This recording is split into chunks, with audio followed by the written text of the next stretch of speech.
Hello, hello, and good morning mga kambingeros. Ito naman po tayo sa ating next vlog.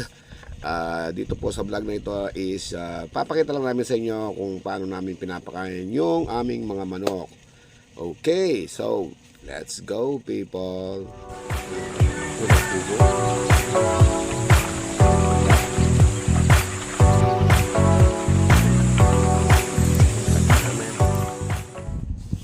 Okay, una sa lahat, ito po ang mga ahon na binibigay namin. Meron kaming mulberry, madre de agua, pero din sa video na to, madre de agua ang gagamitin natin.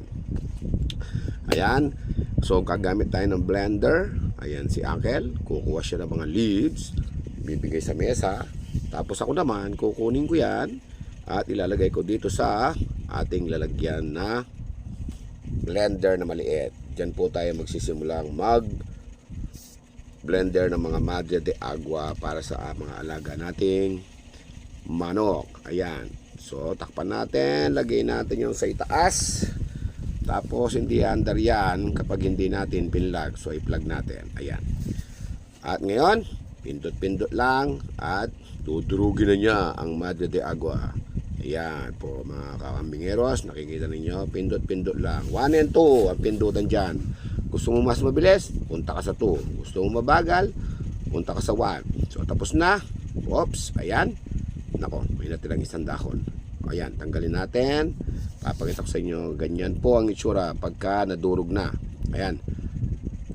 Yan, kayang-kayang tukain na ng mga manok yan. So, next step is, lagay natin sa ating lalagyan. At lipat na tayo sa next product. At yan ay ang eggshells. Yan po. Yung mga pinagkainan namin yan. Mga eggshells. Hey, don't forget to like and subscribe. Ayan po siya. So, ayan, na-blend na natin. Ganito naman ang itsura ng eggshells pag na-blender na siya. Ayan, ganito siya. Yup. Yun, no? May mga crush-crush pa siyang, yung puti-puti. So, next na po tayo. Ang susunod na ihahalo natin ay ang ganito.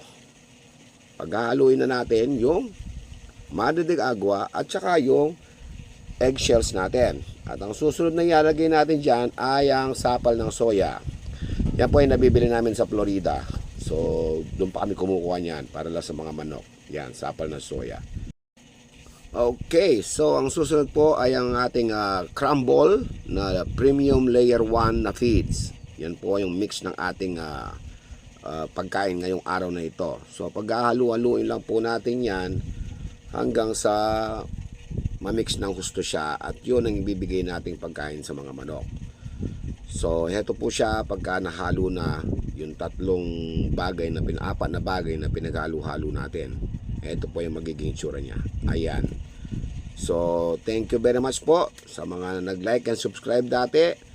So, yan po yung pinapakain namin hanggang sa susunod pong vlog natin. Goodbye mga kambingeros.